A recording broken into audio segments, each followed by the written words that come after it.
चलिए आज हम लोग देखते हैं ट्रांसफार्मर की टेस्टिंग के बारे में। ठीक है, ट्रांसफार्मर की टेस्टिंग के बारे में देखते हैं। देखिए ट्रांसफार्मर में मेनली आपके दो लॉसेस होते हैं। ठीक है, लॉसेस की बात करें, लॉसेस तो आपके दो मेन लॉसेस होते हैं।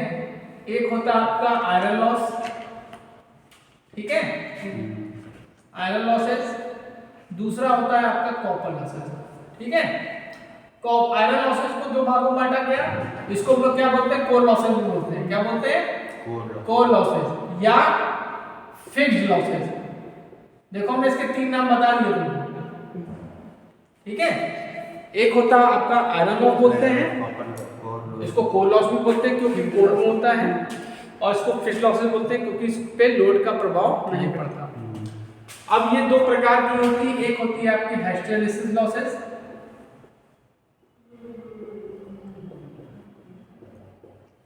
दूसरी होती है एडी करंट लॉस। इसका फॉर्मूला बताया था WH equal to KH B max की पावर 1.6 F3, और इसका क्या था WE equal to KE B max की power square F square T square. ये भी आपको याद रखना है क्योंकि ये भी क्वेश्चन पूछ सकता है कि एडी करंट लॉसेस का फॉर्मूला क्या है, हिस्टैरिसीस लॉसेस का फॉर्मूला क्या है। ठीक है, अब आते हैं कॉपर लॉसेस। कॉपर लॉसेस कहाँ होती है बेटा, वाइंडिंग में होती है। कहाँ होती है, वाइंडिंग्स में होती है। ठीक, ये क्या होती है, वेरिएबल लॉसेस होती है। क्या होती है, वेरिएबल लॉसेस होते हैं। मतलब इनकी वैल्यू लोड पर डिपेंड करती है। अगर जीरो लोड होगा, ऑन जीरो लोड, ये क्या होगी, जीरो होगी। ठीक है, और हाफ लोड पे चौथाई होती है। ठीक है, ये सब पता होगा तुमको। ठीक, अब देखो ओपन सर्किट टेस्ट जो होता है आपका, ओपन सर्किट के बारे में कुछ समझ लो बेटा, पूछता है। ठीक है, क्योंकि ये जो क्लासेस मैं तुमको बता रहा हूं ये तुम्हारे लेवल से थोड़ा ऊपर है क्योंकि तुमको कंपटीशन की तैयारी करना है। ठीक है, ओपन सर्किट में क्या होता है बेटा, रेजिस्टेंस की वैल्यू अनंत होती है, करंट की वैल्यू जीरो होती है, और वोल्टेज की वैल्यू आपको मिलेगी, मैक्सिमम होती है। क्या होती है, मैक्सिमम। और अगर शॉर्ट सर्किट की बात करें, शॉर्ट सर्किट की तो रेजिस्टेंस की वैल्यू क्या हो जाएगी, जीरो हो जाएगी, करंट की वैल्यू अनंत हो जाएगी, और वैल्यू वोल्टेज की वैल्यू जीरो।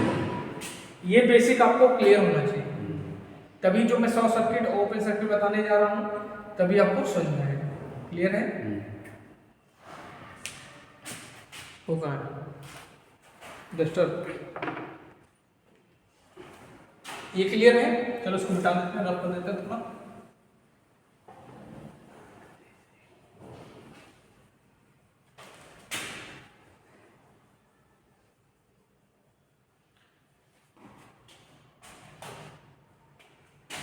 अब देखिए जो ओपन सर्किट टेस्ट होता है, पहले हम ओपन सर्किट के टेस्ट के बारे में आज बात करेंगे।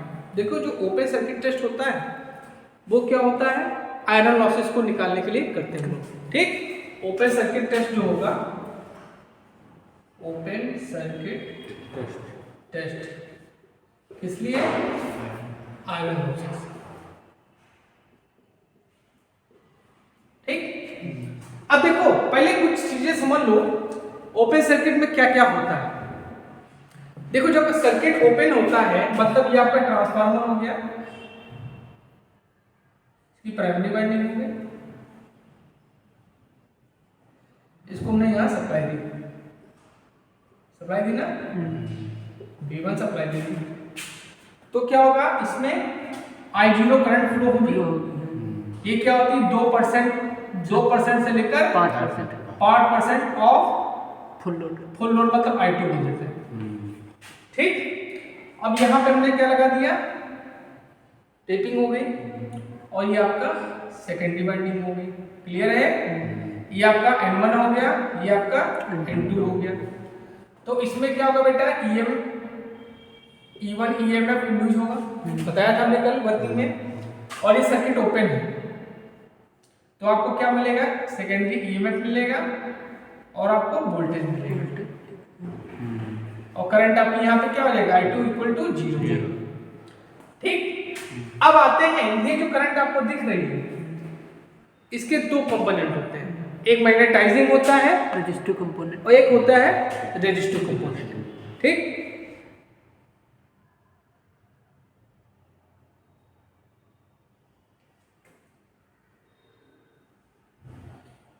ठीक,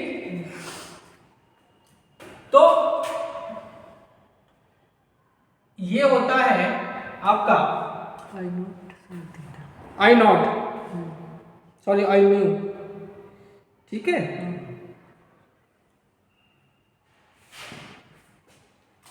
इसको बोलते हैं मैग्नेटाइजिंग कंपोनेंट। क्या बोलते हैं? Magnetising component.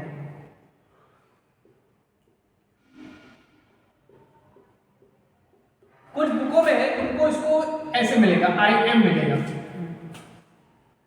क्योंकि हर राइटर की सोच अलग अलग होती है, इनकी सोच अलग, इनकी सोच अलग, इनकी सोच अलग। ये सोचते होंगे जब एग्जाम आएगा 1 महीना रह जाएगा तो पढ़ लेंगे, इनकी सोच नहीं अभी से पढ़ते चलो। ठीक, इनकी सोच होगी, अपने में ना लेना, हम बता रहे हैं, इनकी सोच अरे यार 1 हफ्ता बचेगा जब एग्जाम तब पढ़ लेंगे, ये सोच होती है। इसी तरह हर राइटर की अपनी अपनी सोच है। तो कुछ ने क्या कर दिया, IMU नाम दे दिया, कुछ ने IM दे दिया। ठीक, M फॉर मैग्नेटाइजिंग कंपोनेंट। ये क्या करेगा, फ्लक्स को स्थापित करता है, फ्लक्स को स्थापित करता है, फ्लक्स को स्थापित करता है। और उसके बाद आता है आपका I ओमेगा, W नहीं ओमेगा। कुछ जहां W दिया तो गलत, I ओमेगा, इसको बोलते हैं रेजिस्टिव कंपोनेंट, रेजिस्टिव कंपोनेंट। ये क्या करेगा, फ्लक्स को स्थापित कर देगा।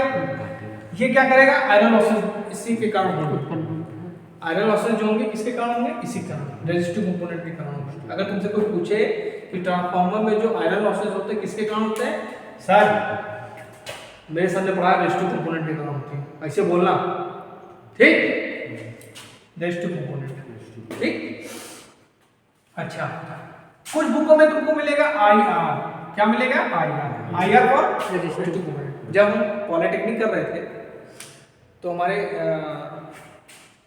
परम पूज्य हमारे शुक्ला सर थे, जो तुमको पढ़ा रहे मशीन बहुत कठिन है, इलेक्ट्रिकल मशीन जो है तुमको पढ़ाई इलेक्ट्रिकल फर्स्ट में आता है, इलेक्ट्रिकल मशीन फर्स्ट में आता है, ट्रांसफार्मर बहुत कठिन है। तो हमारे शुक्ला सर थे, बहुत बढ़िया पढ़ाते थे, अब तो उनका स्वर्गवास हो गया है, बहुत बढ़िया पढ़ाते थे, तो एक एक चीज़ बताते थे। ठीक, इसलिए उसी नॉलेज के दम पर तुमको पढ़ा है। और तुम लोग जानते हो तुम्हारी बुक हम नहीं पढ़ाते अपने, हाँ देख लेंगे क्या है सिलेबस में, लेकिन तुम्हारी बुक का नहीं पढ़ाएंगे। ऐसी चीज बता देंगे तो तुम्हारी बुक में नहीं है। तो कोई चीज पढ़ाएं उसको ध्यान से सुनो। तुम जितना कोई भी टीचर हो, कोई पढ़ा रहा हो, चाहे मैं पढ़ा रहा हूँ, चाहे प्रवीण सर पढ़ा रहा हूँ, चाहे संतोष सर पढ़ा रहा हूँ, कोई पढ़ा रहा हो, जब तक वो पढ़ाए तब तक जो देखो ना, बगुला देखो, बगुला मछली पे नजर रहती है, वैसे नजर डालो तभी तैयार होगा। अब मोहित अनुज को क्यों याद रहता पूरा, ये लोग दिमाग लगा के जो पढ़ाते हैं देखते हैं। तुम पढ़ा रहे, तुम कभी उनसे बतिया रहे, कभी उनसे बतिया रहे, ठीक, उसके बाद तुम करो, कुछ भी करो, कोई दिक्कत नहीं है। लेकिन जब तक पढ़ाई हो बगुले की तरह नजर आनी चाहिए। ठीक, विद्यार्थी के 5 लक्षण बताए गए हैं। काक चेष्टा वको ध्यानम स्वानिद्रा तथैव च अल्पाहारी गृहत्यागी इति। विद्यार्थी कुछ ऐसे ही है।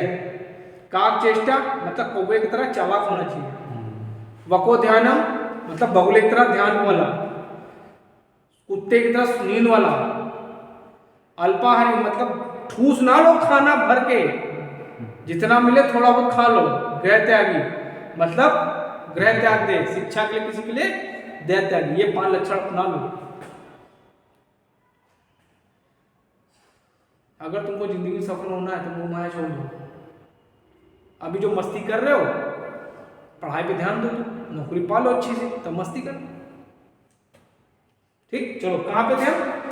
Restive component. ठीक, ये क्या करेगा? ये लॉसेस को क्रिएट करेगा। ठीक, इसका कंपोनेंट होता है आई नॉट कॉस फाई। ठीक, और इसका जो कंपोनेंट होगा आई नॉट साइन फाई। क्लियर है? तो इसका जो बनेगा वो ऐसे बनेगा भैया मेरे, ये आपकी आई नॉट हो जाएगी, ये आपका आई म्यू हो जाएगा। ठीक, और ये आपका आई ओमेगा हो जाएगा। क्लियर है? ओके, ठीक, इतना क्लियर है? अब अगर हम इसका सर्किट डायग्राम देखें, now if we see the circuit diagram of the open circuit test,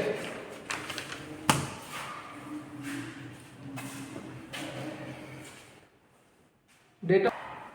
अब देखो इसकी हम सर्किट डायग्राम की बात करें, ठीक है, उसमें भी क्वेश्चन पूछ लेगा, बोल देगा जो प्राइमरी वाइंडिंग है लो वोल्टेज होती है कि हाई वोल्टेज होती है।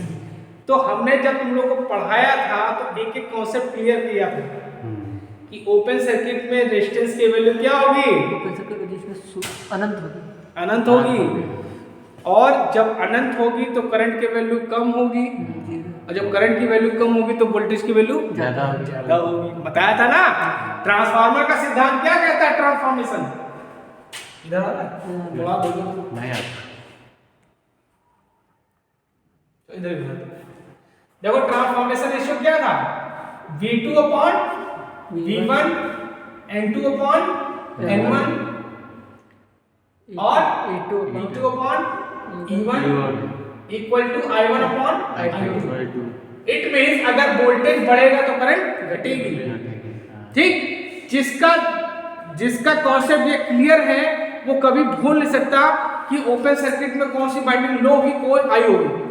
ठीक, चलो इसका सर्किट डायग्राम अगर बना लेते हैं, इतना नीचे आ रहा है। ठीक, चलो ये आपका क्या हो गया? ये आपका वाट मीटर हो गया। ठीक, ओके, तो यहां पे हमने लगा दिया एक अमीटर लगा दिया। ठीक, अमीटर क्या होता है? हमेशा सीरीज में लगाया जाता है। ठीक, और यहां पे लगा दिया हमने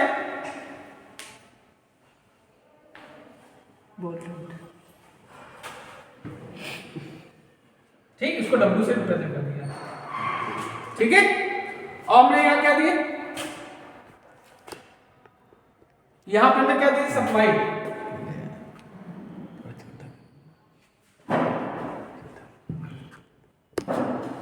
ठीक है, अब ये आपकी क्या हो जाएगी? ध्यान दो, ये आपकी प्राइमरी वाइंडिंग है।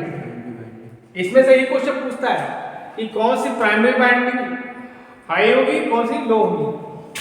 चलो विकास बताओ। अच्छा, तो विकास खड़े हो बेटा, बताओ।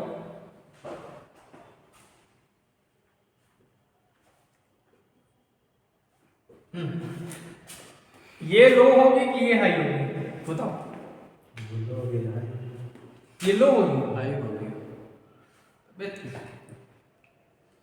ये कौन सी होगी? ये हाई।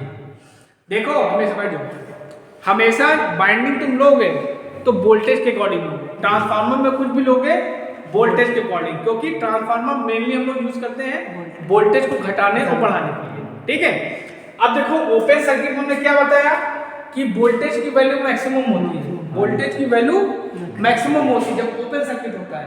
करंट की वैल्यू जीरो होगी, मतलब कम समझो। तो यहाँ पे क्या हो जाएगा? यहाँ पे ओपन है ना, ये ओपन है ना, तो ओपन में वोल्टेज की वैल्यू क्या होगी? ज्यादा होगी, मैक्सिमम होगी। तो ये क्या हो जाएगी? हाई वोल्टेज वाइंडिंग हो जाएगी। ठीक, और ये क्या हो जाएगी? Low voltage. बेटा मैंने एक चीज जो मैं पढ़ाता हूँ दिल से पढ़ाता हूँ, एक एक चीज बताता हूँ, ये कोई तुमको बताएगा नहीं कैसे कॉन्सेप्ट हुआ, जो कंफ्यूज जाते हैं बच्चे। ठीक, अच्छा, और शॉर्ट सर्किट में क्या हो जाएगा, ये हाई हो जाएगा, ये लो हो जाएगा, क्योंकि इसमें अनंत हो जाएगी करंट। क्लियर है? ठीक,